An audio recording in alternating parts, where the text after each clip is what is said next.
রাজনীতি শুধু ক্ষমতার খেলা নয়, অর্থনীতি শুধু সংখ্যার মেলা নয়, সমাজনীতি কেবল তত্ত্বের জাল নয়, আর দুর্নীতি শুধু শিরোনামে আটকে থাকা গল্প নয়। যে কথাগুলো আমরা প্রতিদিন শুনি কিন্তু সহজভাবে বুঝতে পারি না, যে সিদ্ধান্তগুলো আমাদের জীবন বদলে দেয় কিন্তু কেউ সহজ করে বলে না। এখানে আমরা চেষ্টা করব জটিল কথাকে সহজ ভাষায় ব্যাখ্যা করতে, অস্পষ্ট বিষয়কে স্পষ্ট করে তুলে ধরতে। এখানে কথা হবে সহজে, প্রশ্ন হবে সোজা সাপটা, যেন আপনি সহজে বুঝতে পারেন, ভাবতে পারেন এবং সঠিক সিদ্ধান্ত নিতে পারেন। আমন্ত্রণ কঠিন কথা সহজে, সাথে আছি তানিয়া হারুন।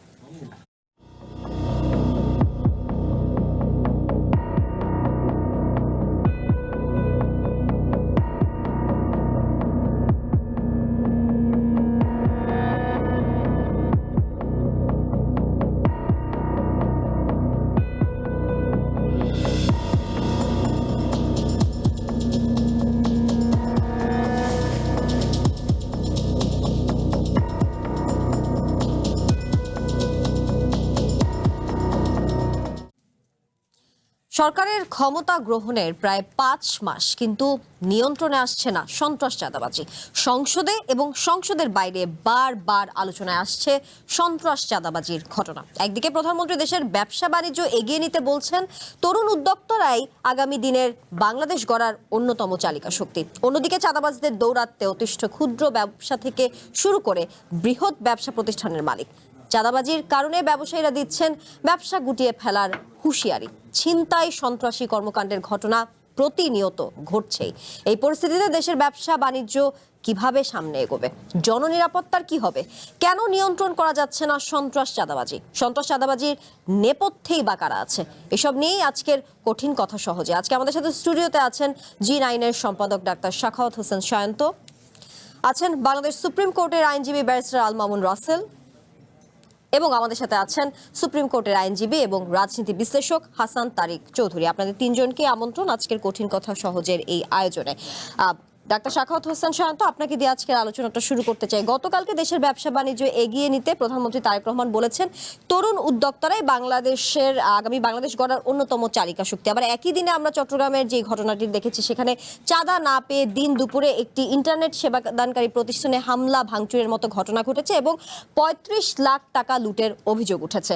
প্রতিষ্ঠানের মালিক আদিল বিন মামুনকে বিদেশে একটি নম্বর থেকে ফোন করে ডেভিড ইমন নামে একজন, তিনি ফোন করে বলেছেন, ব্যবসা করতে হলে এককালীন 2 কোটি টাকা দিবি, মাসে দিবি 10 লাখ।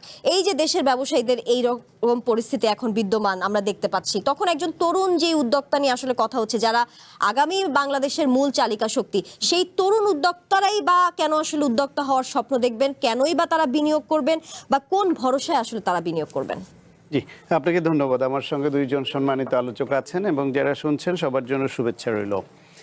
এটা হচ্ছে একটা আনফরচুনেট রিয়ালিটি যে চাঁদাবাজি, সন্ত্রাস, যেটা থেকে আমরা মুক্তি চেয়েছিলাম বা মানুষ মুক্তি চায়, তা থেকে আমরা মুক্তি পাইনি।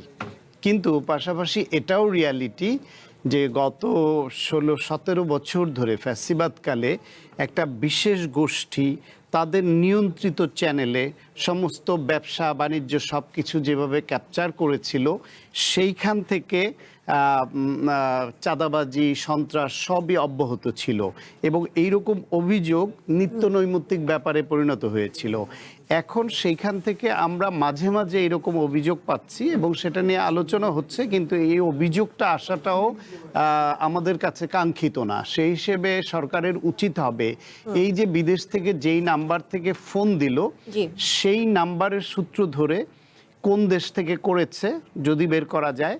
আর বাংলাদেশে ভিডিও ফুটেজ আছে, এই ভিডিও ফুটেজটা কিন্তু এখন প্রকাশিত হয়েছে, এটা আপনাদের হাতে আছে, সবার হাতে হাতে এখন। এই ভিডিও ফুটেজ দিয়ে দেখে তাদের আইনের আওতায় আনা এবং তাদেরকে কারা চালায় তার রুট পর্যন্ত পৌঁছানো। যদি এইখানে দৃষ্টান্তমূলক শাস্তির আওতায় এদের আনতে পারে, তাহলে অন্য সন্ত্রাসী যারা এরকম চাঁদাবাজি করছে বা করার প্রস্তুতি নিচ্ছে, তারা সতর্ক হবে যে কাউকে ছাড় দেওয়া হচ্ছে না। আর যদি এদেরকে আইন শৃঙ্খলা রক্ষাকারী বাহিনী বা সরকার আইনের আওতায় আনতে না পারে, তাহলে এটা মহামারী আকার ধারণ করবে। রাস্তাঘাটে ছিনতাই হচ্ছে। এখনো কি মহামারী আকার ধারণ করেনি?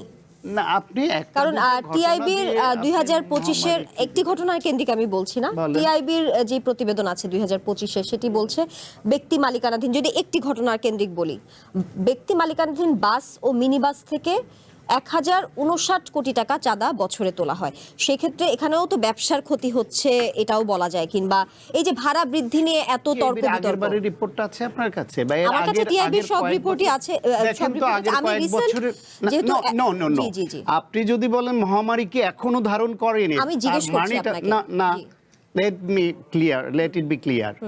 যদি আপনি এইভাবে উপস্থাপন করেন যে এখনো কি মহামারী আকার ধারণ করেনি, তার মানে হচ্ছে যে আমরা আগে ভালো ছিলাম, এখন এটা দেখে আপনার মনে হচ্ছে মহামারী ধারণ করেছে। আমি তো প্রতিবেদন বাংলাদেশে আপনি যদি এইরকম প্রতিবেদন দিতে চান তাহলে ইট শুড বি কম্পারেটিভ, যে আগের কয়েক বছরে এটা কি বাড়ছে না কমছে। যদি এটা ট্রেন্ড হয় ইনক্রিজিং, তাহলে ইনক্রিমেন্টাল ট্রেন্ড হইলে তাহলে সেটা অতিরিক্ত উদ্বেগের বিষয়। যদি সেটা ডিক্রিমেন্টাল হয় বা কমের দিকে হয় তাহলে উদ্বেগের হইলেও আমরা আশাবাদী এবং উৎসাহিত করব। এখন আপনি খণ্ডিতভাবে এই বছরে একটা ধরে এরকম বললে বাংলাদেশের সমস্ত সূচকে আপনি দুর্নীতি বলেন, চাঁদাবাজি বলেন, এই কিছুদিন আগে সেবা খাতে যে ঘুষ লেনদেন দুর্নীতি হয় সেটার যে রিপোর্ট হলো, বাংলাদেশে আপনি এমনকি ঢাকা শহরের বায়ুর মান নিয়ন্ত্রণ দেখলেও দেখবেন অ্যাকসেপ্টেবল না, ঢাকা শহরের যানজট দেখলে আপনি বুঝবেন অ্যাকসেপ্টেবল না। এখন এইটা তো একদিনে রাতারাতি উন্নত হয়ে যাবে না। আপনার সম্পাদনা টিমকে প্রয়োজনে বলেন বা আমি এরপরে সার্চ দিয়ে বের করে দিব টিআইবির আপনি যে রিপোর্ট বললেন এটার অবনতি হয়েছে কিনা। যদি অবনতি হয় তাহলে সেটা একরকম সমালোচনাযোগ্য, যদি কিছুটা উন্নতি হয় তাহলে সমালোচনাযোগ্য হলেও সেটা এনকারেজিং হবে। সুতরাং যদি এই ল্যাঙ্গুয়েজে আমরা বলতে থাকি যে এখনো মহামারী আকার ধারণ করেছে কিনা, এটা ভিন্ন একটা বার্তা দিবে মানুষের কাছে। সেই জন্য আমাদের পুরোটা জেনে কথা বলা দরকার ছিল। আপনার এই বিষয় নির্ধারণ করলে আপনার নিজের প্রস্তুতি এবং আমার আমাদের প্রস্তুতি যথেষ্ট আছে, আমার প্রস্তুতি যথেষ্ট আছে। আমি একটি প্রতিবেদন আপনার প্রস্তুতি যথেষ্ট থাকলে, আমি যেহেতু এই বিষয়বস্তু আমি জানতাম না, আমার প্রস্তুতি নেই। আমি গত 5 বছরের পরিসংখ্যানটা গত প্রতিবেদনটা বলছি, আমি গত প্রতিবেদনটা তাহলে আপনার প্রস্তুতি যথেষ্ট নয়। আমি যদি গত প্রতিবেদন নিয়ে মানতে হবে আপনার প্রস্তুতি যথেষ্ট নয়। আপনি যুক্তি নিয়ে কথা বলেন, যুক্তি নিয়ে কথা বলেন, কারণ 2025 যখন আপনি পরিসংখ্যান আনবেন এবং বলবেন যে এখনো মহামারী হয়নি, ঠিক আছে, আমি আপনার কথা বুঝলাম, আপনি মহামারী এনেছেন, আমি সেই প্রশ্নটা করেছি। আপনি আমাকে আগে এই টপিক দিয়ে দিবেন, আমি আপনাকে বলি আগে টপিক, অথবা আপনি এই পরিসংখ্যান দিবেন আমাকে। চট্টগ্রামের কথাটা হচ্ছে গতকালকের ইস্যু, চট্টগ্রামে নিয়ে আলোচনা হলো, নিন্দা জানালাম, তদন্ত লাগবে সেটা। ঠিক আছে, এখন আমি এই 6 মাসে আমি আপনার কথা শুনছি, আপনিও আমার কথা নিশ্চয়ই শুনবেন। যেহেতু রিলেটেড কথা, আমি তো এক বছরেরটাই দেখব, এক বছরে কি কি রিপোর্ট বের হয়েছে। আমি এখন আপাতত রিসেন্ট ঘটনাই দেখব। বা সরকার আপনি স্ট্যাটিস্টিক্স দিবেন, মন্তব্য করবেন না। মন্তব্য আমি করছি না, আপনি বলেছেন, আমি সেটা প্রশ্ন করেছি। আপনি আগেরটা রিলেশনে আপনি আমাকে বলছেন যে এখনো কি আমার কথার প্রেক্ষিতে আপনি বলতেছেন যে এখনো কি মহামারী আকার ধারণ করেনি। আমি আপনাকে জিজ্ঞেস করছি কারণ বেশ কয়েকটি ঘটনা এসেছে এবং সেটার ঘটনা 100-র উপরে। সেজন্যই সেই বলছি ঘটনা কেন্দ্রিক আমি হয় বলছি। আগে টপিক জানাবেন আমাদের, অথবা এটার যথেষ্ট প্রস্তুতি রাখবেন, যাতে আমরা প্রস্তুতি থাকলে আমাকে কয়েক বছরের পরিসংখ্যানটা দেন। নাই, আপনার প্রস্তুতি নাই, তাহলে কয়েক বছরের পরিসংখ্যান দেন। 17 বছরের এখন প্রতিবেদন দিতে পাচ্ছি না, মাত্র 4-5 বছরের দেন। 4-5 বছরের আমি প্রতিবেদন এখন আপনাকে বের করে দিতে পারবো। এখন অবনতি উন্নতি, হ্যাঁ আমি সেই স্ট্যাটিস্টিক্সের কম্পারেটিভ স্টাডি করতে চাই। অবশ্যই অবশ্যই, যদি খারাপ হয়ে থাকে অবশ্যই আপনার সঙ্গে সুর মিলিয়ে কথা বলবো। অবশ্যই অবশ্যই, সুর মিলানোর আসলে কিছু নেই, যেটা প্রতিবেদন বলবে আমি সেটাই পর্যালোচনা করে আপনাকে বলেছি। এখানে আসলে আমার সুর মিলানো বা আপনার সুর মিলানোর কোনো আসলে পয়েন্ট রাখে না। যাই হোক, ব্যারিস্টার আল মামুন রাসেল, আপনার কাছে প্রশ্ন রাখতে চাই যে এই যে আমরা চাঁদাবাজি নিয়ে কথা বলছি, যেটি নিয়ে আসলে প্রশ্ন, এই চাঁদাবাজির নেপথ্যে আসলে কারা, বা এই যে এনসিপি নেতা হাসনাত আব্দুল্লাহ তাদের এক পদযাত্রায় বলেছেন যে 200 টাকা আয় করলে 50 টাকা বিএনপি, ছাত্রদল, যুবদল, স্থানীয় এমপিদের চাঁদা দিতে হয়। এই অভিযোগের সত্যতাই বা কত, কি বলবেন? জি, অসংখ্য ধন্যবাদ আমাকে চমৎকার প্রয়াসে যুক্ত করার জন্য। সাথে আমার জন্য সহ প্যানেলিস্ট, তাদেরকে শুভেচ্ছা জানাচ্ছি। দেখেন, চাঁদাবাজির আমরা তো জানতাম না যে আজকে চাঁদাবাজি নিয়ে টপিক ছিল, কিন্তু আমি একবার সত্য করে বলি, আমি 7টায় একটা টকশো শেষ করে আমি চেম্বারে গিয়েছি। চেম্বার থেকে আমি সরাসরি চেম্বার থেকে আসছি। সর্বশেষ যে ক্লায়েন্ট আমার ছিল, সর্বশেষ যে ক্লায়েন্টটা ছিল সেটা হচ্ছে সে খিলগাঁও থেকে আসছে। খিলগাঁও থেকে আসছে, সে একটা বাড়ি করছে খিলগাঁওতে, কিন্তু তার বাড়িটা করার জন্য যে বিল্ডিংটা করতে হবে, বিল্ডিংটা করার জন্য যে বালু বা ইট আসার জন্য স্থানীয় সরকারি যারা আছে তারা আসতে দিচ্ছে না। কেন? 10 লক্ষ টাকা দিলে বাড়িটা করতে পারবে না, হলে করতে পারবে না। এটার জন্য কয়েকবার বাধা প্রদান করা হয়েছে, তাদের উপর আঘাত করা হয়েছে। পরবর্তীতে তারা থানায় গিয়েছে, মামলা নেওয়া হয়নি। পরবর্তীতে তারা গিয়েছে কোর্টে গিয়ে মামলা করেছে, এবং কোর্টে মামলা করার পরে সে মামলায় তদন্ত দিয়েছে, তদন্ত হয়ে প্রমাণিত হয়েছে। প্রমাণিত হওয়ার পরে উনি যে আইনজীবী করেছে, সে আইনজীবীও আবার সরকার পক্ষে। পরবর্তীতে ওই যে ব্যক্তিটা ওয়ারেন্ট হওয়ার পরে ওই আইনজীবী বাধ্য হয়ে এনওসি দিয়ে দিয়েছে, কারণ খিলগাঁওয়ের যিনি এমপি আছেন উনি নাকি কল করে বলেছেন যে আপনি এই মামলাটা চালাবেন না। পরবর্তীতে ওনার ভাই দেশের বাইরে আছে, ওনার ভাই আমার নাম্বারটা দিল, পরে আমার চেম্বারে আজকে আসছে। তার মানে এটা আমি একটা ঘটনা বললাম আজকে রিসেন্টলি, আমি জানতাম না আপনার এখানে টপিক চাঁদাবাজির টপিক।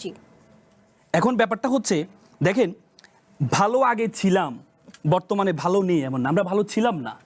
কিন্তু জুলাই অভ্যুত্থানের পরবর্তীতে আগে চাঁদাবাজি হতো, তার মানে কি এখন চাঁদাবাজি হবে?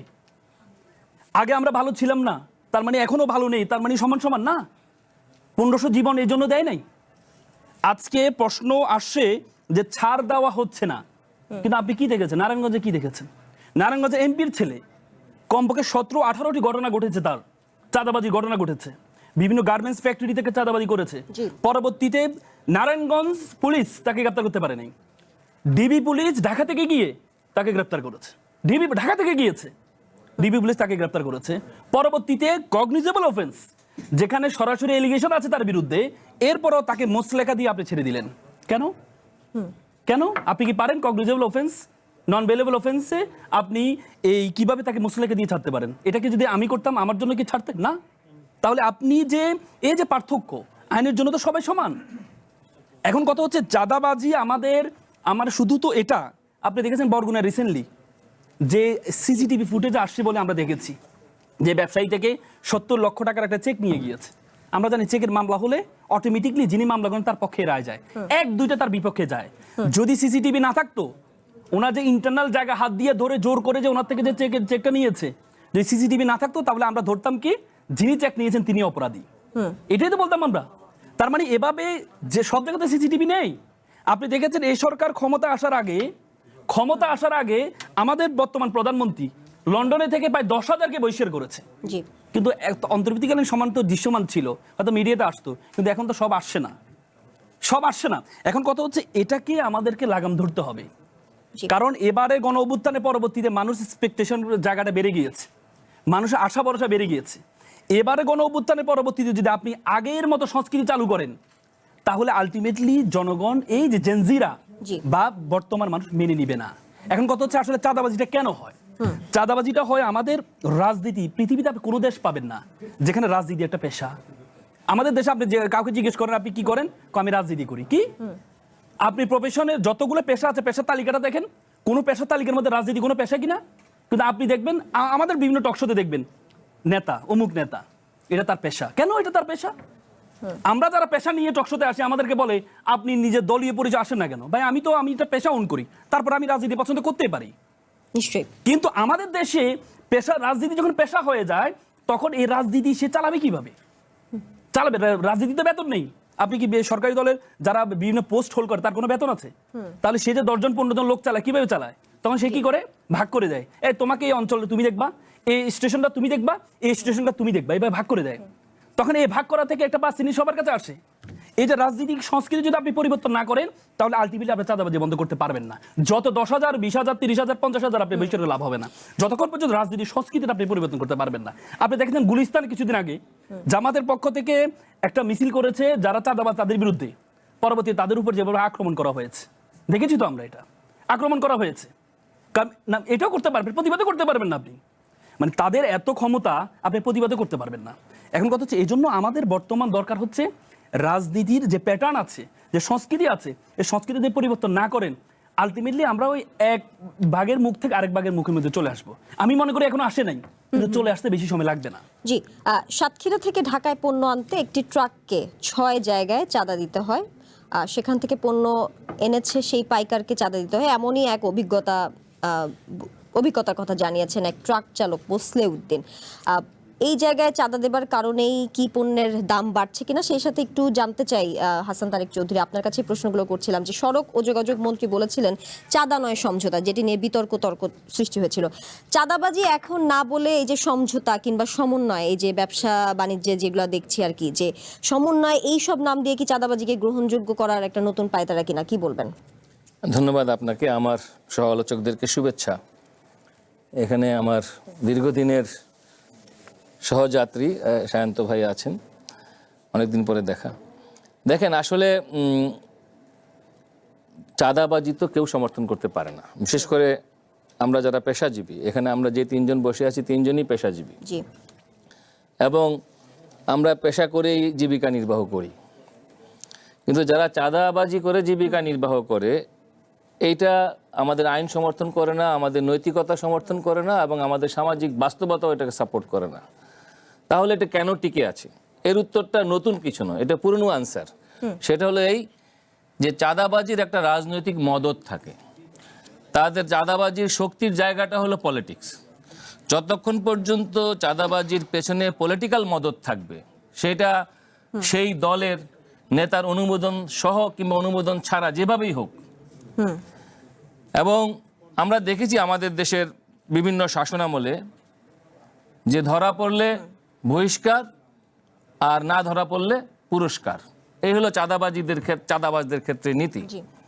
তো এই নীতির তো বদল হতে হবে, এই সংস্কৃতির বদল হতে হবে। এবং আপনি দেখেন যে টিআইবি এবং আমাদের দেশের যতগুলো ব্যবসায়ী সংগঠন আছে, বিশেষ করে ডিসিসিআই, তারপরে এমসিসিআই বা চট্টগ্রামের যে ব্যবসায়ী সমিতি আছে, এই চেম্বারগুলো কিন্তু বারবার বলেছে, জি, চেম্বারগুলো কি আমাদের শত্রু? জনগণের শত্রু? নিশ্চয়ই না। তারা এই দেশে ব্যবসা চালায়, ব্যবসায়ীদের স্বার্থ রক্ষা করে, দেশের অর্থনীতিতে অবদান রাখে। সেই ব্যবসায়ী সংগঠনগুলো এবং টিআইবি যৌথভাবে বলেছে যে বাংলাদেশে চাঁদাবাজির যে ট্রেন্ড, যেটা আমার সহ আলোচক শান্ত ভাই বললেন, মানে তুলনামূলক আলোচনায় যদি আমি যাই, সেটা হলো যে আমাদের ট্রেন্ডটা কিন্তু বাড়তির দিকে, চাঁদাবাজির হারটা বাড়ছে। এবং সেটা তারা বলেছে যে 20 থেকে 50% পর্যন্ত ক্রমান্বয়ে বেড়ে বেড়ে এই জায়গায় এসেছে। ফলে আনসারটা, মানে চিত্রটা কি দাঁড়ালো? চিত্রটা হলো এই যে তারা বলছে যে এই চাঁদাবাজিটা হলো দেশের জাতীয় অর্থনীতির জন্য একটা ক্যান্সারে পরিণত হয়েছে, যে কারণে সরাসরি বিদেশি বিনিয়োগ বাধাগ্রস্ত হচ্ছে, নতুন উদ্যোক্তারা বিনিয়োগ করতে পারছেন না, নতুন ফ্যাক্টরি হচ্ছে না, নতুন আবাসন শিল্প হচ্ছে না, এমনকি নতুন হাসপাতালও হতে পারছে না। অর্থাৎ যাই আপনি করতে যাবেন সমষ্টিক অর্থনীতির জন্য, সব ক্ষেত্রে আপনার চাঁদার পাহাড় এসে, চাঁদার দানব এসে হাজির হয়। আমাদের বর্তমান প্রধানমন্ত্রীর যে রাজনৈতিক অঙ্গীকার এবং ওনার রাজনৈতিক কালচারে এবং ওনার ব্যক্তিগত জীবনাচরণে যে ইতিবাচক পরিবর্তন আমরা দেখতে পাচ্ছি, দুঃখজনক হলেও সত্য, সেই ইতিবাচক পরিবর্তনের আসর ওনার দলে সেইভাবে পড়ে নাই। যার ফলে তৃণমূলে কর্মীরা যেভাবে এতদিন অভ্যস্ত হয়েছিল, শাসক দল হিসেবে আমি বলবো, অর্থাৎ শাসক দল হিসেবে তার একরকম চেহারা, আর নির্যাতিত বিরোধী দল হিসেবে তার আরেক রকম চেহারা হয়। তো আমরা দেখেছি যে পলাতক যে স্বৈরাচার, তারা যখন বিরোধী দল ছিল তাদেরও কিন্তু খুব নিরীহ চেহারা ছিল, কিন্তু তারা ক্ষমতায় যাওয়ার পরে তারা কিন্তু দানবে পরিণত হয়েছিল। তো এই যে কালচার, যে ক্ষমতায় গেলে দানব আর ক্ষমতায় না থাকলে মানব, এই অবস্থার পরিবর্তন ঘটাতে হবে। এবং এই বার্তাটাই সম্ভবত আমরা যতটুকু বুঝি যে আমাদের বর্তমান প্রধানমন্ত্রী বিভিন্ন সময়ে দেওয়ার চেষ্টা করেছেন। আনফর্চুনেটলি এই বার্তার জন্য যে ধরনের মোটিভেশনাল যে প্রোগ্রাম, সে প্রোগ্রামটা প্রয়োজনের তুলনায় দলীয় পর্যায়ে যথেষ্ট নয়, এবং তার এক্সাম্পলও কিন্তু সেট করা হচ্ছে না। এবং আমরা এটাও জানি যে পুলিশ চাইলে কি না পারে, আইন প্রয়োগকারী সংস্থা চাইলে কি না পারে, আমরা রামিসার ঘটনায় সেটা দেখেছি। এবং বিচার ব্যবস্থাও যে কত দ্রুত চলতে পারে, সেটাও কিন্তু আমরা রামিসার ঘটনায়, একটা আপনি ভাত রান্না করার জন্য তো প্রত্যেকটা ভাত টিপে টিপে দেখতে হয় না, একটা থেকেই বোঝা যায়। আমি সহজ করে বললাম, যেহেতু সহজে এখানে কথা বলতে হবে। তো ফলে আজকে আইন প্রয়োগকারী সংস্থা কেন পারছে না?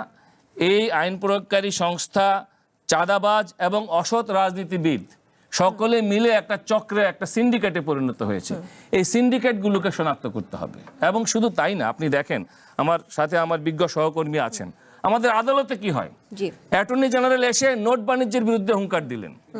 নোট বাণিজ্যটাও কিন্তু এক ধরনের চাঁদাবাজি। অ্যাটর্নি অফিস থেকে যে নোট মারা হয়, অর্থাৎ একটা লিগ্যাল প্রসিডিওরে একজনের বেল হলো, সেটাকে অন্যায়ভাবে আটকে দেওয়ার জন্য একটা নোট দিয়ে দেওয়া হলো, এবং টাকা দিলে পরে নোট দেবে না। এই অভিযোগ স্বয়ং অ্যাটর্নি জেনারেল করেছেন এবং তিনি এর বিরুদ্ধে ব্যবস্থা নিতে গিয়েছেন। এইটিও এক ধরনের জুডিশিয়াল চাঁদাবাজি। এই যে জুডিশিয়াল চাঁদাবাজি হচ্ছে, আর সড়কে পরিবহনে যেটা অতীতে এত বিতর্ক হয়েছে, এটা তো একটা এস্টাবলিশ চাঁদাবাজির সিন্ডিকেটের জায়গা হয়েছে। ফলে পরিবহন মালিক সমিতি, পরিবহন শ্রমিক ইউনিয়ন, এখানে মালিক শ্রমিক বলে কোনো ভেদাভেদ নাই, সকলে মিলে যৌথভাবে চাঁদাবাজিটা করে।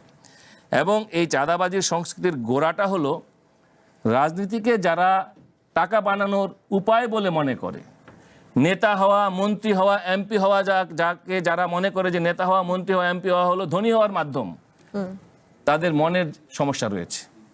ওই মানসিক যে মনোজাগতিক যে সমস্যা, এই সমস্যাকে আমাদের অ্যাড্রেস করতে হবে। যতক্ষণ না পর্যন্ত আমরা এটাকে অ্যাড্রেস করতে পারবো, ততক্ষণ পর্যন্ত জুলাই অভ্যুত্থানের যে স্পিরিট, যে একটা বৈষম্যহীন বাংলাদেশ, সেটি আমাদের পক্ষে করা সম্ভবপর হবে না। জি, হাসান তারেক চৌধুরী, গত 21 জুন চাঁদাবাজির অভিযোগে নারায়ণগঞ্জ 3 আসনে বিএনপির সংসদ সদস্য আজহারুল ইসলাম মান্নানের ছেলে ও জেলা যুবদলের জ্যেষ্ঠ যুগ্ম আহ্বায়ক খায়রুল ইসলাম সজীবকে আটক করেছে পুলিশ। এমপির ছেলে চাঁদাবাজ বা একটি আসনে কোথায় কিভাবে চাঁদাবাজি হচ্ছে সেটি তো এমপির অজানা, সেটা হবে না। তো সেই ক্ষেত্রে এই যে এই তথ্য কি এমপির অজানায় যে তার ছেলে যে মানে চাঁদাবাজির যে অভিযোগটি তার ছেলের বিরুদ্ধে হচ্ছে, নাকি এমপির সম্মতিতেই আসলে এই ঘটনাগুলো ঘটছে, কি বলবেন? দেখেন, আসলে একটা ঘটনা তো ব্যাপার না, আমি তো সামগ্রিক আমি অর্থে একটা বলেছি। কথা বলছি আর কি। জি, হ্যাঁ, এগুলো আসলে কারোই অজানা না। এবং এটি যে দলের সাথে তিনি বিলং করেন, সেই দলের নেতাদেরও অজানা না, সকলেই সেটা জানেন। এখন দেখতে হবে দল এই চাঁদাবাজদেরকে অপরিহার্য মনে করছে কি করছে না, দল একজন সন্ত্রাসীকে অপরিহার্য মনে করছে কি করছে না, দল একজন দুর্নীতিবাজ আমলাকে অপরিহার্য মনে করছে কি করছে না। এই যে সচিবালয়ে যে আমলারা ঘুষ খায়, এটা কি প্রশাসনিক চাঁদাবাজি না? এইরকম আপনাকে তো ক্যাটাগরি করতে হবে। তো গোটা ব্যাপারটা সমাজে এই দুর্নীতি রন্ধ্রে রন্ধ্রে ছড়িয়ে গিয়েছে। জুলাই অভ্যুত্থানের স্পিরিটের মধ্যে যে রিফর্মের কথা বলা হয়েছিল, আপনি দেখবেন যে সেখানে দুদক একটা কিন্তু আলাদা আলাদা করেছিল। আপনি দেখেন দুদকের এখনকার অবস্থাটা কি, সেই দুদকে কি কাঙ্ক্ষিত রিফর্মটা হয়েছে? যেটা আপনি তো রাতারাতি হয়তো সরকারের পক্ষে 4 মাসে সবটা করা সম্ভব না, কিন্তু আপনি 20% কি হয়েছে? ধীরে ধীরে যেটুক হওয়ার কথা সেগুলো কিন্তু হয় নাই, বরং দেখা গিয়েছে যে আগের ব্যবস্থায় রয়ে গিয়েছে। ফলে যারা অভ্যুত্থানের মধ্য দিয়ে যে তরুণরা রাজপথে রক্ত দিয়েছে, যে প্রাণগুলো শহীদ হয়েছে, সেই ফ্যামিলির যে আর্তনাদ, তারা কি দেখেছে?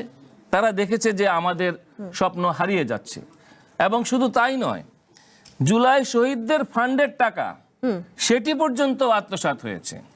এবং এখন দেশে বন্যা চলছে, এই বন্যার নামে যে লুটপাট হয়েছে এখনো পর্যন্ত তার কিন্তু ইনকোয়ারি হয় নাই। যে অন্তর্বর্তীকালীন সময়ে কথা উঠেছিল অন্তর্বর্তীর উপদেষ্টারা যে চুরিচামারি করেছে, সেটারও একটা ইনকোয়ারি হওয়া উচিত। কারণ জুলাই অভ্যুত্থান কাউকে কিন্তু দুর্নীতি করার, চাঁদাবাজি করার ইনডেমনিটি দেয় নাই। যেমনটি যারা মুক্তিযোদ্ধার নামে অনেক কিছু করেছে, মুক্তিযুদ্ধও কাকে কিন্তু দুর্নীতি বা মানুষ হত্যার কিন্তু ইনডেমনিটি দেয় নাই। ফলে আজকে আমাদেরকে জুলাই অভ্যুত্থান যে বড় ধরনের মনোজাগতিক নাড়া দিয়ে গেছে, সেই নাড়াটাকে আমাদের উপলব্ধি করতে হবে। যতক্ষণ না পর্যন্ত সেটি আমরা করতে পারবো, ততক্ষণ পর্যন্ত শহীদের রক্তের সাথে বেইমানি করা হবে। জি, আপনাকে ধন্যবাদ ডাক্তার সাখাওয়াত হোসেন শান্ত। র্যাবের তৈরি করা একটি প্রতিবেদন বলছে সারা দেশে শীর্ষ চাঁদাবাজ 651 জন, এর মধ্যে খোদ রাজধানী ঢাকাতেই এর মধ্যে রয়েছে 324 জন। কিন্তু দেখা গেছে বিভিন্ন গোয়েন্দা সংস্থা, আইন শৃঙ্খলা রক্ষাকারী বাহিনী প্রস্তুত করা এই যে খসড়া তালিকা, তার অর্ধেকই বিভিন্ন দলের রাজনৈতিক নেতাকর্মীরা। এই রাজনৈতিক দলের নেতাকর্মীরা যদি চাঁদাবাজির সঙ্গে জড়িত থাকে, তাহলে চাঁদাবাজির আসলে নিয়ন্ত্রণ করবে কে? এই প্রশ্নটি আমি রেখে গেলাম। আমি একটি বিরতি নিয়ে ফিরছি। কঠিন কথা সহজে অনুষ্ঠানে এই পর্যায়ে বিরতি নিচ্ছি, সঙ্গে থাকুন। বাংলাদেশে এলো এই প্রথম টাচলেস আরএকে সেন্সেশন ওয়াটার ক্লোজেট। আবারও স্বাগত কঠিন কথা সহজের আজকের আয়োজনে। ডাক্তার সাখাওয়াত হোসেন শান্ত, যেমনটা বিরতির আগে বলছিলাম, যে র্যাবের প্রতিবেদন অনুযায়ী যে খসড়া তালিকা তারা তৈরি করেছেন, সেখানে দেখা গেছে যে সেগুলোর অর্ধেকই আসলে বিভিন্ন দলের রাজনৈতিক নেতাকর্মীরা চাঁদাবাজির সাথে সংশ্লিষ্টতা তারা পেয়েছেন। যদি দলের নেতাকর্মীরা চাঁদাবাজির সঙ্গে জড়িত থাকে, তাহলে আসলে চাঁদাবাজির এই যে নিয়ন্ত্রণ, সেটি আসলে করবে কি? আর এই কারণেই কি চাঁদাবাজি নিয়ন্ত্রণ করা যাচ্ছে না কিনা? বাংলাদেশে তো চাঁদাবাজি বলেন, দুর্নীতি বলেন, ব্যবসায়ী সিন্ডিকেট বলেন, যা কিছুই বলুন, এই ধরনের যে অগ্রহণযোগ্য যেসব বড় বড় খারাপ কাজগুলো হচ্ছে, এর প্রত্যেকটার সঙ্গেই কোনো না কোনোভাবে রাজনীতি, বিশেষ করে সরকার দলীয় রাজনীতি সংশ্লিষ্ট না থাকলে, প্রশাসনের সংশ্লিষ্টতা না থাকলে এটা বেশি দূর এগোতে পারে না। ফলে যেখানেই কোনো কিছু বেশি মাত্রায় মাথাচাড়া দিয়ে উঠবে, এটা বুঝবার জন্য কোনো গবেষণা দরকার নাই যে সঙ্গে সরকারি দলের বা রাজনীতির সংশ্লিষ্টতা আছে কিনা। আপনি কোনো একজন সন্ত্রাসী, কোনো একজন চাঁদাবাজ, কোনো একজন গুন্ডা, সে যদি অপরাধ করে আইনের আওতায় না এসে ধরা না পড়ে, আপনি কোনো না কোনোভাবে ধরে নিতে পারেন সে সরকারি দলের অথবা তাদেরকে ম্যানেজ করেছে। এছাড়া সে আইনের আওতায় থাকবে, এটা হতে পারে না। এটা হলো এই বিষয়ে আমার বক্তব্য।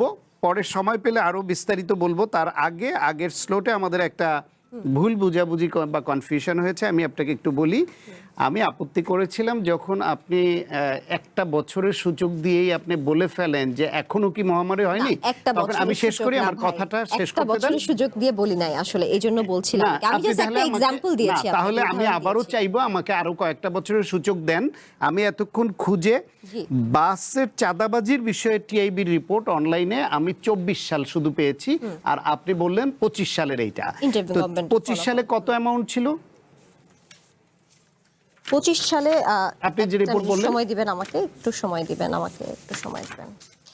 বলেছে যে বাস, ব্যক্তি মালিকানাধীন বাস এবং মিনি বাস থেকে 1059 কোটি। এটা 24 সালের রিপোর্ট, 24 সালের মার্চ মাসে দিয়েছে, 25 সাল। আচ্ছা, তাহলে এখানে আমার একটু ভুল হয়েছে। আমি ওই রিপোর্টটা এই রিপোর্টটাই আমি পেয়েছি। এছাড়া বাসের চাঁদাবাজি সংক্রান্ত টিআইবির আয়ের কোনো রিপোর্ট অনলাইনে সার্চ দিয়ে বা তাদের ওয়েবসাইটে আমি দেখলাম না।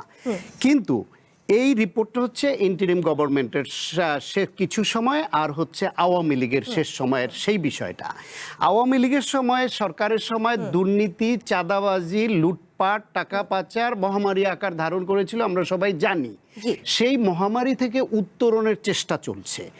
সেই চেষ্টার অংশ হিসেবে কখন একটু বাড়ে কমে, আপনি যদি টিআইবির যে দুর্নীতির সূচক, সেটা তো এই সব কিছুর সম্মিলনেই হয়। এইটা একটা উপাদান বাসের চাঁদাবাজি, কিন্তু টিআইবির ওভারঅল যে ইয়ারলি যে টিআইবির যে দুর্নীতির সূচক দেয়, সেইটা আমি 10 বছরের যে রিপোর্ট দেখছি তাতে হচ্ছে 2016 সাল থেকে 25 পর্যন্ত, 16 সাল থেকে স্কোর 26, 28, 28, 26, 26, 26, 25, 24 সালে এসে 23 হয়েছে, আবার 25 এসে 24 হয়েছে। ফলে সূচকও কিন্তু 24 এবং 25 এসে কিছুটা কমেছে, 28 থেকে 23, 24 এসছে। ফলে আওয়ামী লীগের সময়ের যে দুর্নীতি, চাঁদাবাজি, সন্ত্রাসের যে মহামারী ছিল, সেইটা জুলাই পরবর্তী সময়ে হ্রাস টানার চেষ্টা হচ্ছে। আগামী বছরের রিপোর্ট দেখলে আমরা বুঝতে পারবো যে বিএনপি রাষ্ট্র পরিচালনার দায়িত্বে এসে সেটার উন্নতি করতে পারলো নাকি অবনতি হলো। যদি উন্নতি করতে পারে তাহলে তারা এনকারেজিং কমেন্টস পাবে আমাদের থেকে যে আমরা আরও ভালো চাই, আর যদি খারাপ হয় তাহলে সেটা সমালোচনার মুখে তারা পড়বে। যেমন আমি হাসান তারিক চৌধুরীকে যেমন ওই যে কিছুক্ষণ আগে যে প্রশ্নটি করেছি, নারায়ণগঞ্জ 3 আসনে যে বিএনপির সংসদ সদস্য আজহারুল ইসলাম মান্নানের ছেলে, তার বিষয়ে খায়রুল ইসলাম সজীবকে আটক করেছে পুলিশ। তো এমপি যেহেতু সংসদ সদস্য, সেই ক্ষেত্রে এই ধরনের ঘটনা কি বিএনপিকে ক্ষতিগ্রস্ত করছে? আমি এইভাবে আসলে ডেফিনেটলি বিএনপিকে ক্ষতিগ্রস্ত করছে, সরকারকে ক্ষতিগ্রস্ত করছে। কারণ এর সরকারের দায়টা দুইভাবে। এক হলো তারা বা তাদের সংশ্লিষ্টতা দুর্নীতি যাতে করতে না পারে সেই ব্যবস্থা নেওয়া। 2 হলো কেউ যদি করে তাকে আইনের আওতায় আনা, এটাকে বিচারের আওতায় আনা। সুতরাং দুইভাবেই তারা দায়ী। এমনকি শুধু তাদের দলের লোক করলে না, অন্যরা করলেও সেটাকে যদি থামাতে না পারে অথবা বিচারের আওতায় আনতে না পারে, সেটাও সরকারের দায়। এখন ধরেন ওইখানে বিএনপির একজন নেতার ছেলেটা করেছে, ডেফিনেটলি ওইটা খারাপ। এই জন্য ওইটা দিয়ে তো আর আমি 300 এমপিকে প্যারালাল করতে পারবো না। জামাতের একজন এমপি মনে করেন যে তার ওই বিশেষ খাতে যে অনুদান, সেখানে নিজের মেয়ের নামে 2বার তালিকা করে 10-20 হাজার নিয়েছে। হয় ভুল করে নিয়েছে, অথবা না বুঝে নিয়েছে, অথবা এটা খুবই নিম্নমানের একটা কাজ হয়েছে, অথবা অযোগ্যতা হয়েছে। এখন ওইটা দিয়ে তো আমি জামাতের সব এমপিকে বলে দিব না যে সবাই এরকম করছে, কিংবা জামাতের একজন নেতা এই মাদ্রাসার ছাত্র অনুদানের সাইকেলটা নিজের নাতির নামে নিয়ে গেল, সেটা স্থানীয় পর্যায়ে একজন নেতা করেছে বলে তো আমি বলে দিতে পারবো না যে জামায়াত এইভাবে অনুদান বা খয়রাতির সাইকেল চুরি করা নিয়ে যাওয়া শুরু করেছে। ওইটা একজন নেতা করেছে। বিএনপি, জামায়াত, অন্যান্য দল, সব দলেই এরকম কিছু আছে। সেটাকে আসলে এনকারেজ করা যাবে না, এদের আইনের আওতায় আনতে হবে, অথবা কেউ যদি ভুল করে থাকে দুঃখ প্রকাশ করে সংশোধন করে নেবে।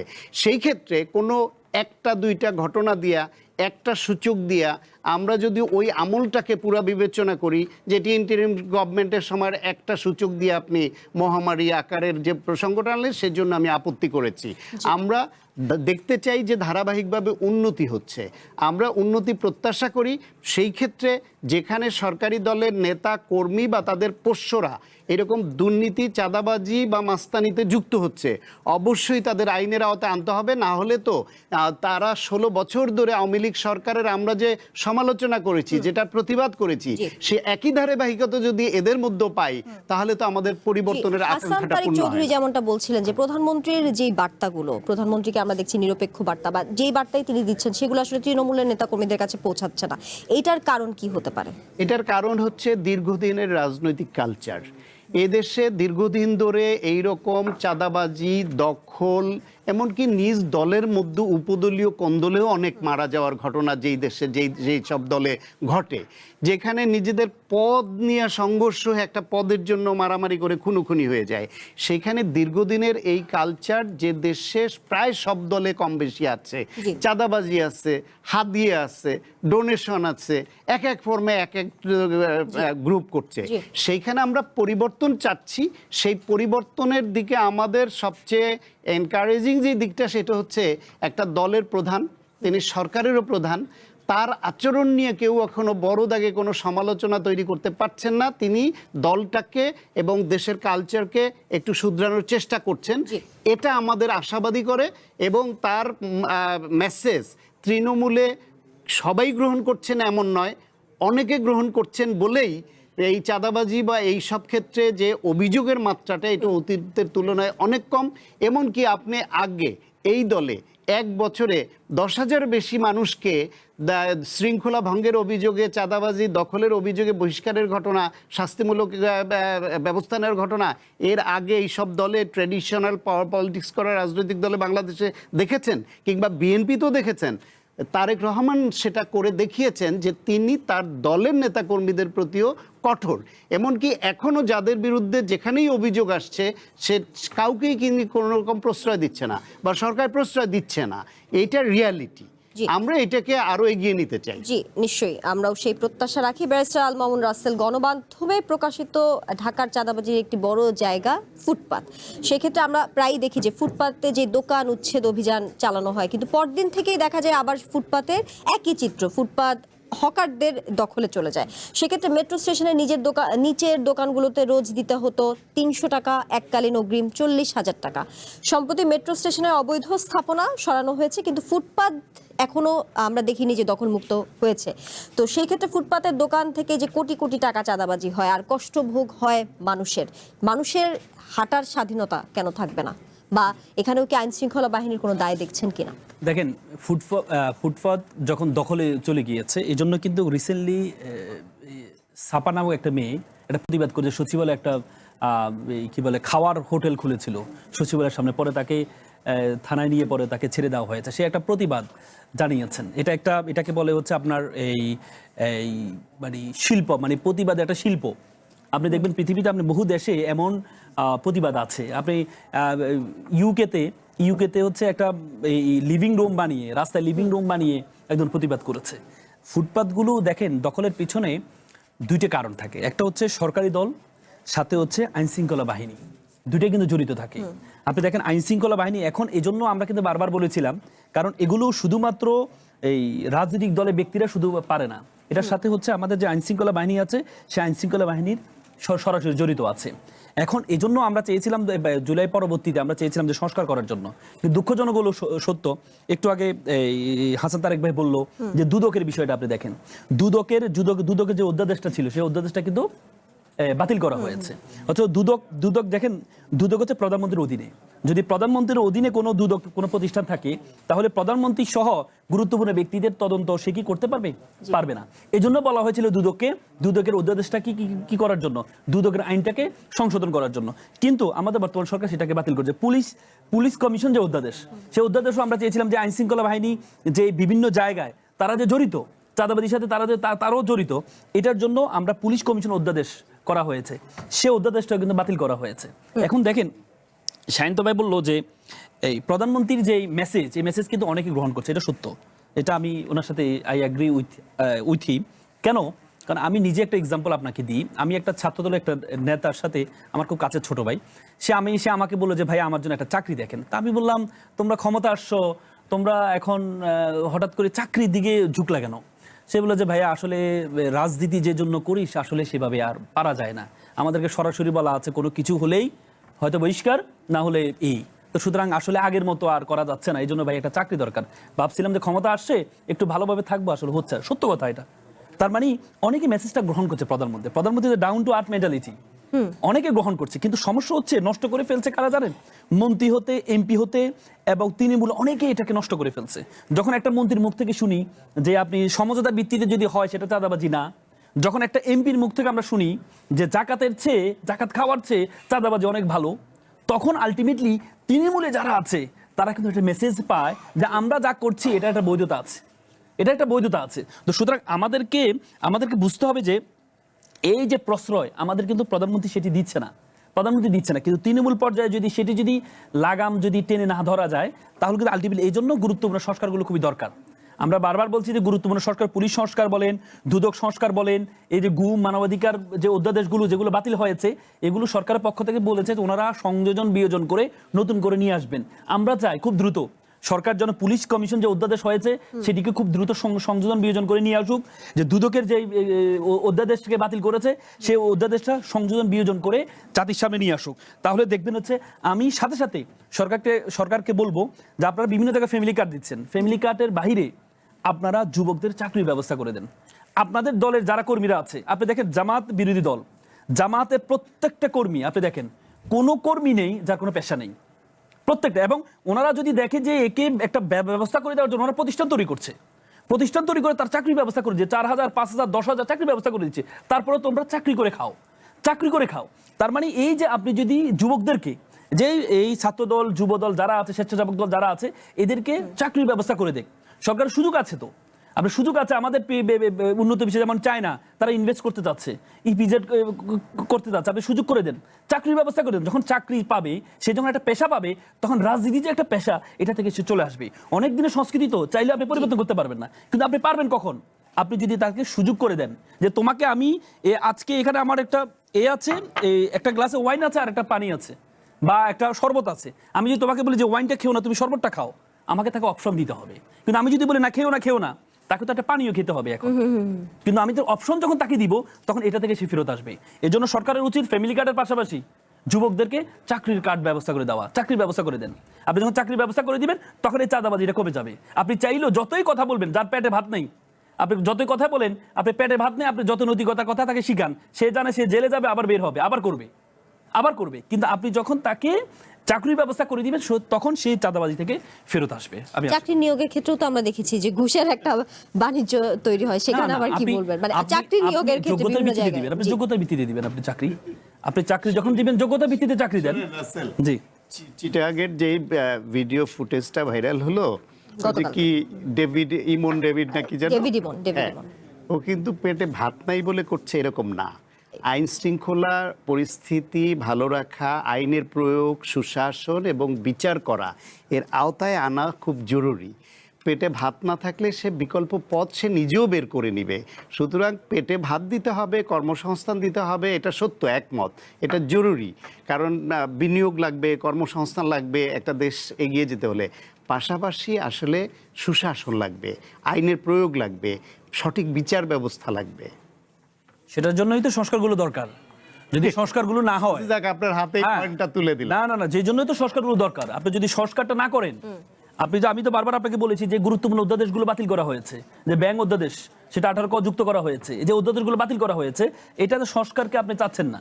কিন্তু আলটিমেটলি আমাদের এবার জুলাই আন্দোলনে ছাত্ররা কিন্তু স্লোগান দিয়েছে যে আমরা রাষ্ট্র সংস্কার চাই, রাষ্ট্র মেরামতের জন্য, সাময়িক অসুবিধার জন্য আমরা ক্ষমা চাচ্ছি। কিন্তু আলটিমেটলি সে মেরামত তো হচ্ছে না। সেই মেরামত না হওয়ার জন্য আমরা বিভিন্ন সংবিধান দেখাচ্ছি। শেখ হাসিনা তো 17-18 বছর আমাদের সংবিধান দেখাইছে, সবসময় সংবিধানের বাইরে শেখ হাসিনা যায় না, সত্য কথা তো। কিন্তু এখনো আমরা তো চেয়েছিলাম প্রধানমন্ত্রী এবং রাষ্ট্রপতির মধ্যে ক্ষমতা ভারসাম্য করার জন্য, কিন্তু আমরা এখন দেখেছি প্রধানমন্ত্রী রাষ্ট্রপতির ক্ষমতা ভারসাম্য হয় নাই, প্রধানমন্ত্রী আর স্বরাষ্ট্রমন্ত্রীর মধ্যে ক্ষমতার ভারসাম্য হয়েছে। তাহলে তো হবে না। আমরা তো চেয়েছিলাম রাষ্ট্রপতি আর প্রধানমন্ত্রী দুজনের ক্ষমতা ভারসাম্য করার জন্য, আর এখন দেখি আমরা প্রধানমন্ত্রী এবং স্বরাষ্ট্রমন্ত্রীর মধ্যে ক্ষমতা ভারসাম্য হয়ে গেছে।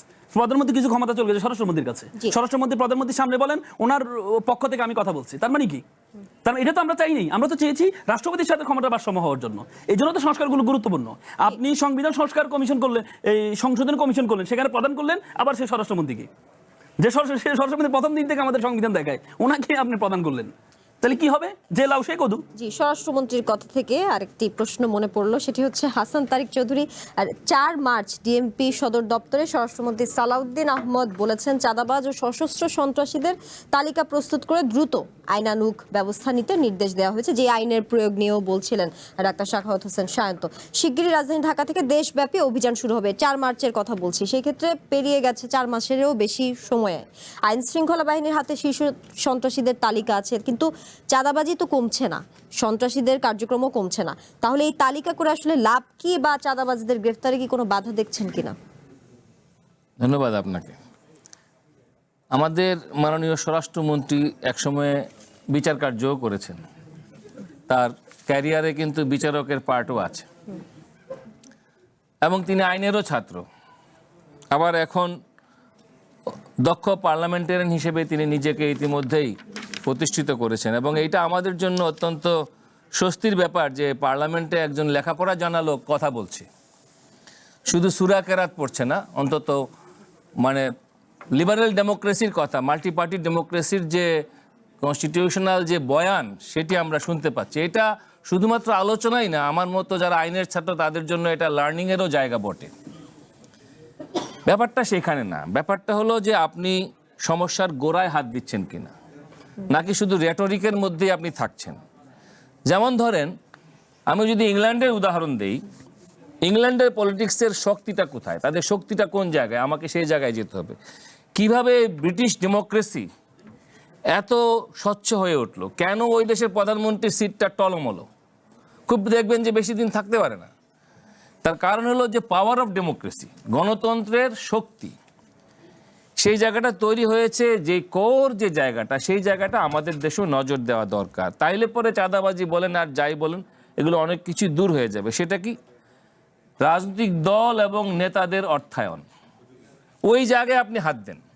যেমন আমি ইংল্যান্ডের উদাহরণ দিয়ে বলি, কারণ আমরা ব্রিটিশের উপনিবেশ তাড়িয়েছি বটে, কিন্তু ব্রিটিশ থেকে তো অনেক কিছু আমরা লেগাসি এখনো বহন করছি। সেটি হলো এই যে তাদের দেশে রাজনৈতিক দলকে কারা টাকা দেয়, সেই টাকাটা স্বচ্ছভাবে পাবলিকলি তাদেরকে ডিজিটাল ডাটাবেস দিয়ে বলে দিতে হয় যে লেবার পার্টিকে কিংবা টরি পার্টিকে এই জায়গা থেকে বড় বড় ফাইন্যান্স করা হয়েছে। নেতাদের ব্যক্তিগত জীবন, তাদের আয় ব্যয়ের হিসাব জনসমক্ষে ডিজিটাল ডাটাবেসে কিন্তু পাবলিশ করা হয়। ইলেকশনের ব্যয়, অর্থাৎ একজন এমপি প্রার্থীকে লাগামহীন খরচ করার কোনো সুযোগ নাই, কিন্তু আমাদের দেশে আইনের ফাঁক গলিয়ে কোটি কোটি টাকা কিন্তু ইলেকশনে ব্যয় হয়। কোটি টাকার নিচে কোনো ইলেকশনই হয় না, 1 কোটি 2 কোটি টাকা না, অনেক টাকা। এবং টাকা এমন যে আমরা দেখেছি যে জামাতের মতো দল, তার বড় নেতারাও নীলফামারীতে প্রায় 70 লক্ষ টাকা সহ এয়ারপোর্টে ধরা পড়েছিল। কেন? বিকাশ বন্ধ করতে হয়েছে, কারণ এত টাকার ছড়াছড়ি ইলেকশনের সময়। এই টাকা কোত্থেকে এসেছে? বিদেশি ফাইন্যান্স আছে কিনা পলিটিক্যাল পার্টির জন্য, অন্য কোনো দেশ কোনো দলকে টাকা দিয়ে চালায় কিনা, এইটা ধরতে হবে। এবং আপনাকে কর্পোরেট ফাইন্যান্স এটা ব্যান করে দিতে হবে, কোনো কর্পোরেট ফাইন্যান্স চলবে না। এবং মোর ওভার এই জায়গায় চালু করতে হবে পলিটিক্যাল পার্টিগুলোর জন্য সরকারি ফাইন্যান্স। সবার তো রাজনীতি তো কোনো পেশা না, যেটা আমার সহ-আলোচক রাসেল বলেছেন, যে রাজনীতি তো কোনো টাকা উপার্জনের মাধ্যম না, এটা জনসেবা, জি তো চ্যারিটি। তো এইখানে তো আমার কোনো ব্যাপার নাই। তো সেই ক্ষেত্রে সরকার কেন আমাকে পয়সা দিবে না? পলিটিক্যাল পার্টিগুলোকে সরকার পয়সা দিবে ট্যাক্সের টাকা, জনগণের ট্যাক্সের টাকা থেকে। তার ফলে কি অ্যাকাউন্টেবিলিটি তৈরি হবে, ওইটার ইনকোয়ারি হবে। এই রকম রিফর্ম যদি আমরা না আনতে পারি, অর্থাৎ সবার আগে দরকার পলিটিক্যাল পার্টি এবং পলিটিক্যাল ফাইন্যান্সের রিফর্ম। সেটা হলে পরে জুলাই স্পিরিটে ওই দেয়ালে যে কথাটি লেখা ছিল, চেটে নয় খেটে খাও, তার সঙ্গে আমি এখন যুক্ত করব চাঁদাবাজি করে এবং চেটে নয় খেটে খাও। তাহলে পরে আপনি কিন্তু দেখবেন যে বাংলাদেশে খেটে খাওয়া মানুষের সংখ্যা বাড়বে। আমরা যারা ওই আদালতে ওকালতি করে সারাদিন এই বিল্ডিং থেকে ওই বিল্ডিং দৌড়াই, আমাদেরও আর ঘুষ দিতে হবে না, আমাদেরও আর ওই যে দুর্নীতির লাইন খুঁজতে হবে না, আমরাও কিন্তু আরো বেশি খেটে খাবো। আমাদের ডাক্তার সাহেবরাও তখন অনেক কমিশন বাণিজ্য থেকে দূরে এসে তারাও রোগী বান্ধব হবেন, তারাও কিন্তু খেটে খাবেন। একই রকমভাবে ইঞ্জিনিয়ার সহ অন্যান্য পেশাজীবী সাংবাদিকরাও কিন্তু ওই বুম দেখিয়ে সাংবাদিকতার হলুদ সাংবাদিকতাটা করবেন না, কারণ সাংবাদিকতায় কিন্তু অনেক কিছু হয়, সেটা পাবলিক জানে। সুতরাং সব ক্ষেত্রে যে এই নানা ধরনের নানা ফর্মের চাঁদাবাজি আছে, সেই কালচারটা তখন বন্ধ হবে। জি, আমরা আবারও আলোচনায় ফিরবো, একটি বিরতি নিয়ে ফিরছি। সময় হলো ছোট্ট একটি বিরতির, সঙ্গে থাকুন। বাংলাদেশে এলো এই প্রথম টাচলেস আরএকে সেন্সেশন ওয়াটার ক্লজেট। স্বাগত আরো একবার কঠিন কথা সহজের আজকের আয়োজনে। ব্যারিস্টার আল মামুন রাসেল, চাঁদাবাজ ও অন্যান্য গুরুতর অপরাধে গ্রেফতার ব্যক্তিরা দ্রুত জামিনে বের হয়ে যাওয়ায় পুলিশের মধ্যে ক্ষোভ তৈরি হয়েছে। 12 মার্চ ডিএমপি সদর দপ্তরে মাসিক অপরাধ পরিচালনা সভায় বিষয়টি জোরালোভাবে উঠে আসে। এই চাঁদাবাজ এবং অপরাধীরা যে জামিনে বেরিয়ে আবার একই অপরাধে জড়িয়ে পড়ে, সেই অপরাধীদের জামিনের বিষয়ে আইনের কোনো সংস্কার প্রয়োজন কিনা, বা এখনো হচ্ছে কিনা, হচ্ছে না কেন, কি বলবেন? হচ্ছে না কেন জানেন? হচ্ছে যারা বড় বড় চাঁদাবাজ এবং বড় বড় মাদক ব্যবসায়ী। কয়েকদিন আগে আমাদের এক এমপি সাহেব, সরকারি দলের এমপি সাহেব, আমাদের স্বরাষ্ট্রমন্ত্রীকে বলেছেন, স্বরাষ্ট্রমন্ত্রী সাহেব, আপনার এলাকায় একসময় মাদক সম্রাট ছিল বদি, এখন বদির জায়গা কে দখল করেছে সেটা বের করেন, কারণ এখনো পর্যন্ত সে মাদক ব্যবসাতে বন্ধ হয়নি। তার মানে বদির জায়গা কেউ দখল করেছে। এই যেই বড় বড় জায়গাগুলো দখল করার পরে এই বড় বড় মাদক ব্যবসায়ী, এই মাদক ব্যবসায়ীদেরকে ছাড়ার জন্য আমাদের জুডিশিয়ালকে রিফর্ম করা লাগবে। আপনি দেখেছেন এই যে আমাদের হাদিকে যে গুলি করেছে, যার 2টা অস্ত্র সহ গ্রেপ্তার হয়েছে, মাত্র 3 মাসের মাথায় জামিন পেয়েছে। কিসের কারণে?